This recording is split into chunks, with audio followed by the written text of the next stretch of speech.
It's an arm of the city many don't hear about very often, but after proposals from administration during the 2017 budget process, the Lloydminster Economic Development Corporation faces dissolution so the city can balance the books. Adam McVicker has more.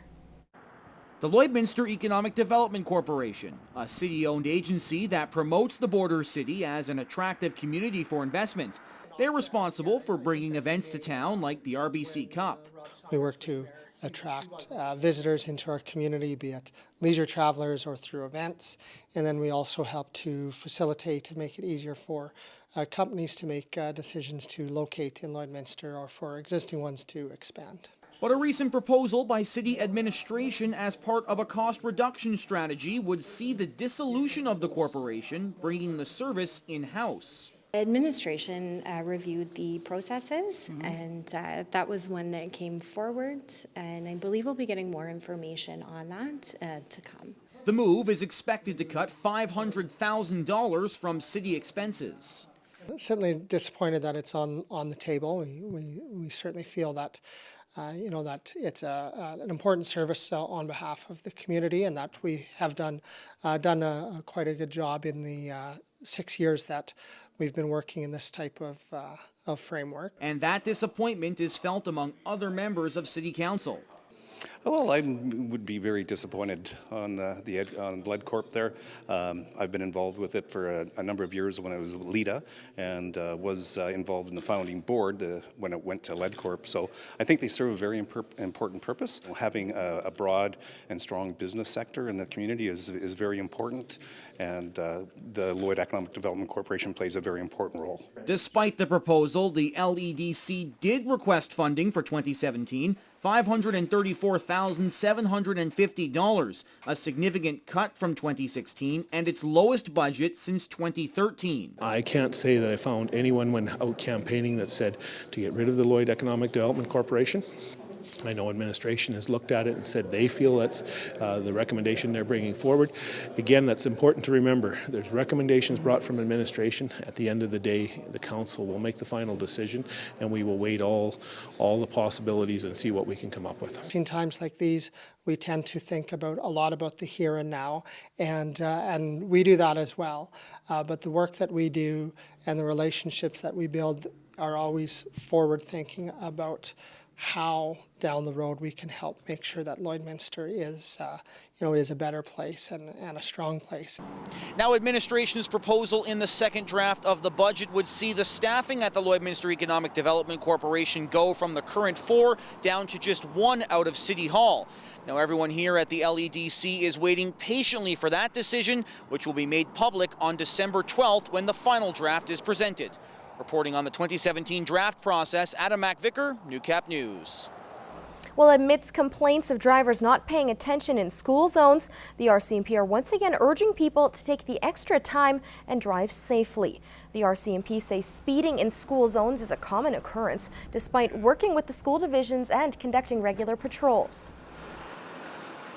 We would like to encourage people to slow down, think about where you are, your surroundings, always pay attention to school zones. You never know when that kid might come across the road. Kersinger adds slowing down in school zones should not be a surprise on drivers' regular routes. If you have to go to work and you're going through a school zone, you know that you're always going to be doing that. Pay extra close attention. You know the times of day, so slow down, pay attention. It's not worth getting to work a minute or two earlier when you're putting a child at risk. Drivers can be fined and receive demerits for speeding in a school zone. Well, you've probably been told that a hot cup of tea before bed is good for you. However, just drinking any kind of tea late at night can make falling asleep difficult. In this week's Healthy Living, Josh Ryan explores what to look for and what to avoid for your evening cup. Drinking tea in the evening has a number of health benefits, such as raising your metabolism, but many teas can also prevent you from falling asleep. Black tea, green tea has caffeine in it, and as a result of that, you have it at a supper meal. Some people are so sensitive that'll carry through till late evening. Teas that have a combination of adaptogen herbs, like ginseng or rhodiola, can also prevent proper relaxation. Sometimes you'll get a tea that is not necessarily a stimulant, but it acts as an adaptogen herb in it, and that can increase your energy level. So consequently, taking that in the evening may have the same effect with some people as caffeine. For late night tea, there are still plenty of options that work like a mild sedative without making you more alert, unlike green teas. Chamomile, passion flower, lemon balm tea, that type of a tea that can actually help you relax and help you to fall off to sleep. There are also neutral options good for right after dinner. Peppermint, spearmint, they're good for digestion, so it's a great beverage tea to have with your supper meal. But for right before bed, Smith has a favorite. Chamomile with some honey in it. It's relaxing, calming, helps you sleep.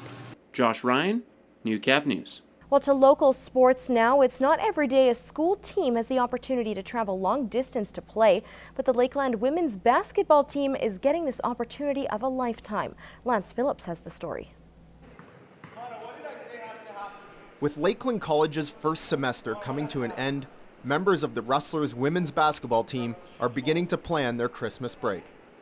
I'm going to go home and see my family and just train and shoot around and stuff and just hang out with my friends. Go home and sit on my couch. I have some online courses to get done, so going to do that, visit some family. My brother just got married. Ice fishing, that's definitely going to happen a couple times, and recruiting. That's probably all my Christmas. But before all these players leave for home, they'll travel to another destination, together, escaping this winter wonderland and exchanging their boots and toques for swimsuits and suntan oil. It's Cuba. And for one player, it's a special opportunity. She's never had the chance to go there, considering she's a U.S. citizen. Never been before. It's actually really exciting. I'm curious of how it's going to be to stay out there, the cultural part. It's the first time we ever went on an international trip too, so I'm pretty excited about that. I'm pretty excited. I think it's going to be good to see the different style of basketball, and it's just going to be good to hang out with our team and just do some team bonding. I've never been anywhere like hot like that, so I'm super excited for that. But I think our team really needs team bonding, and I think Cuba is going to be a huge asset to our team going into the next semester. We've had the privilege through our fundraising to travel all over, and we get to play 4 games, have 4 practices, and do a little humanitarian effort. And this is the part of the trip where the biggest impact will be felt. So we're going to be serving at a soup kitchen on like the last day, kind of helping out, so we're pretty excited about that. I think it's good. It's good to give back, and it makes us feel good, and it'll just be good all around. Being a part of that is actually something that's going to go with me long, lifetime. I can tell my brother and my family about the Cuba trips and what we did, culturally. Lance Phillips, Newcap Sports, Lloydminster. And the Lakeland Rustlers women's volleyball team is preparing for their final games of 2016. The girls are 10-2 in the ACAC North Division standings, tied with the Grand Prairie Wolves and King's University Eagles for the top spot. The girls are gearing up to play the Eagles back-to-back this weekend, hoping to break that tie. The squad will travel to Edmonton on Friday to play the Eagles, but will be back at Lakeland College on Saturday to play their last home game of 2016. The match starts at 6 p.m. and the boys will follow at 8. Well, deciding on which variety to seed for the next growing season is not always a cut and dry decision. In this week's Agriculture Report, Gerard Lampow finds out how young producers in Lakeland College's student-managed farm program are weighing their options. We're very happy with our harvest this year. The next era yielded well too, and with that premium, we're gonna make some good money on our canola this year, I feel.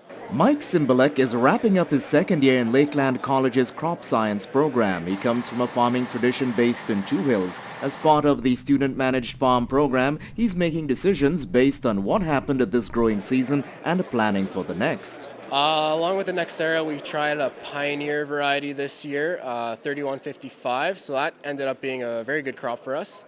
As well, we had to reseed a quarter of canola this year, so we reseeded that into Syngenta 4157, I believe. Cymbalek, his lecturer and classmates were on hand for the recent ADM Innovates Farm Showcase in the border city. Some of the next era canola, we've grown that in the past, and we'll be looking at growing potentially some of that in the future. So the students are actually the ones that get to decide what they're going to grow. And since they have tried a few varieties, which one gives the best bang for your buck?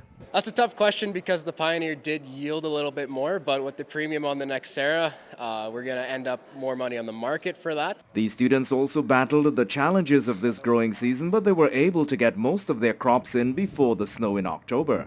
Luckily, we had all of our cereals, all of our peas, some canola off before any snow fell, so those are all very good quality. Wheat was number one, peas are good quality, barley's good quality. And luckily, the canola we did get off after the snow was swathed early enough that we didn't have any frost damage. Simbalek is confident their quality remains high, especially with the harvesting issues which the market faced this fall. And as for which variety will bring in the dollars, you'll have to come back and ask me once everything's sold and we figure out what our final bottom line is on both of them. Gerard Lampow, Newcap News.